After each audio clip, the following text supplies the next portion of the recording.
Hello there, thanks for stopping by PosterCentral.com's video blog, and today I have a couple of really sweet early 50s R&B concert posters from Phoenix City, Alabama. I paired them together for this video because the artists had a similar style. Both Percy Mayfield and Charles Brown had a real laid-back, mellow, almost jazz martini bar type of vocal delivery and songwriting and stuff. So we're putting them together today, and the concert posters are both gorgeous. Here's Percy's, and as I said, these are from Phoenix City, Alabama, which actually was a haven in the late 40s and early 50s for all kinds of illegal activities, including prostitution and gambling and stuff. So it was a bit known as Sin City, as I've described in a couple of other videos, and just sort of adds to the imagination about how much fun these shows might have been. So, and I love the fact, as I go in again at the top there, I just can't get over the fact that in addition to the actual club plantation itself, tickets were available at Shorty's Barbershop and Dr. Jive's Record Shop. Can you just picture that record store? That'd just be so much fun to go into for record collecting buffs, you know. So Percy, he was known primarily, up until this year, he was a songwriter and a performer.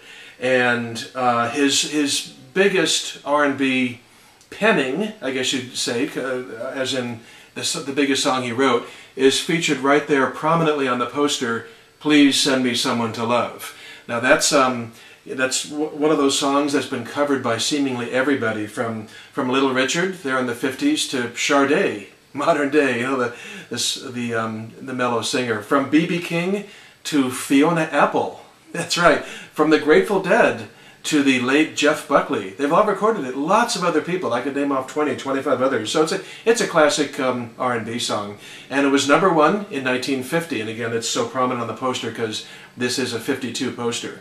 Now, Percy is considered in some circles, it's always hard to pin this on someone, but he's considered by some to be the greatest R&B songwriter ever. So how's that for quite a compliment? That's just amazing.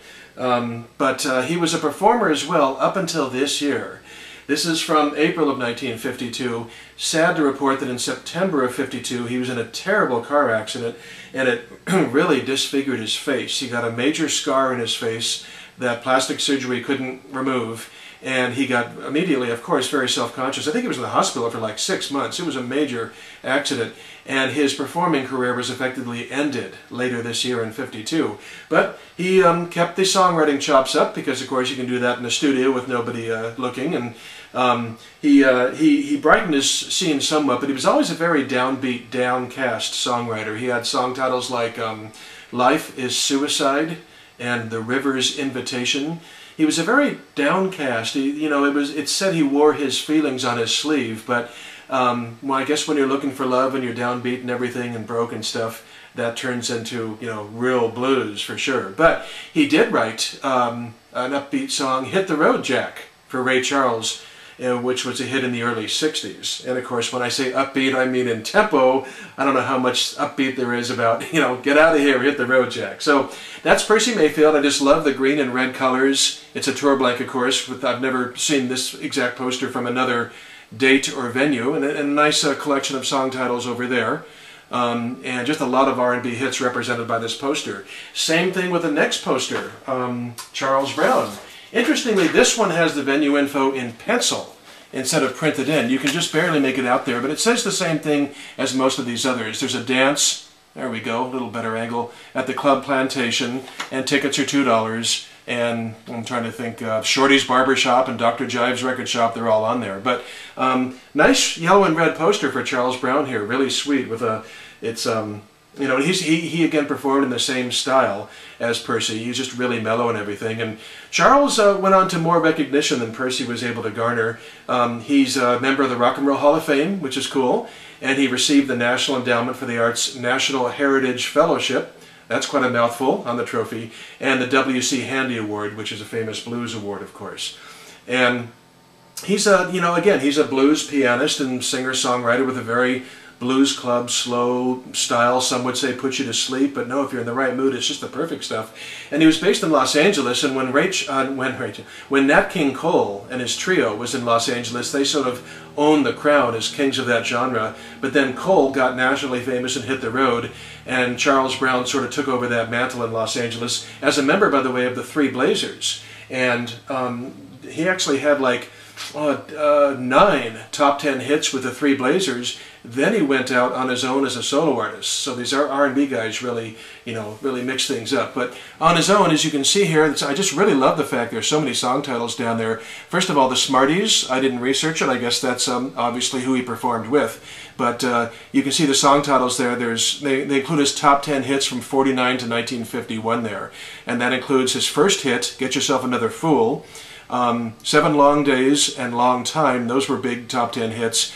And then Trouble Blues, believe it or not, was #1 in 1949 for 15 weeks. That's amazing. That's like, the Twist by Chubby Checker or something. That's really crazy. So there's a lot of chart action, R&B chart action represented on a poster like this, which really makes it fun.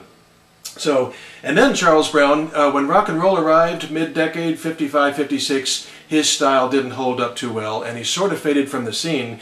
But lucky for him, he wrote an evergreen, and in 1960 released it, Please Come Home for Christmas. And one thing nice about writing a Christmas hit, of course, is that it gets played every year, and it's still on Christmas CD compilations to this day, and would be very familiar if you don't recognize it right off the top. So, nice for Charles Brown. And then he got another nice break. His style was so laid back and mellow that, unlike blues shouters and stuff, these guys can last for decades and decades. Charles remained active into the 80s and 90s when no less than Bonnie Raitt, toting all of her Grammy trophies, took him out on a tour to introduce him to a whole new generation or two of audiences. So that's really a nice break for Charles. So a couple of really nice R&B posters here from '52 from Phoenix City. I'm going to peek my head in between, and there they are, overlap them and stuff. Love the colors, love the styles and everything, and I hope you enjoyed them. And thanks a lot for coming by PosterCentral.com today, and we'll see you next time. Bye-bye.